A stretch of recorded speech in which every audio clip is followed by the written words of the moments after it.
গাড়ির চাবিটা নিয়ে যাও। কেন? গাড়ির চাবি আমি নেব কেন? গাড়িটা না তোমার খুব প্রয়োজন, গাড়িটা তোমার কাছেই থাক।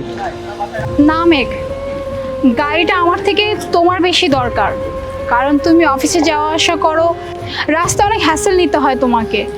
আর আমি নিজেও দেখেছি তুমি অফিসে যাওয়ার জন্য কতটা কষ্ট করো, রিক্সা যাওয়ার জন্য, বাইকে লিফট নেওয়ার জন্য, কত কিছু। তাই তাই আজকে থেকে গাড়িটা তুমিই নিয়ে যাবে। না না, এই গাড়িটা তোমার বাপের বাড়ি থেকে তোমাকে দিয়েছে, এই গাড়িটা তোমারই প্রয়োজন, আমার গাড়ির দরকার নেই।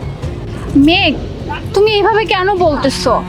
হ্যাঁ, আমি মানছি যে আমি আমার বাবার দেয়া গাড়ি নিয়ে একটু অহংকার বেশি করেছিলাম।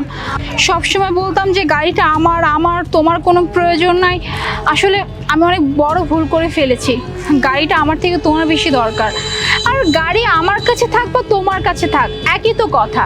আর আমার যদি কোথাও যেতেই হয়, তুমি তো আমাকে নিয়ে যেতে পারবে, তুমি তো আমাকে লিফট দিতে পারবে। তাই প্লিজ এখন থেকে গাড়িটা তোমার কাছেই থাকবে। I am sorry to say, বুঝতে পারছি তুমি তোমার ভুলটা বুঝতে পেরেছো, কিন্তু এই গাড়িটা আর আমি কখনোই ইউজ করব না।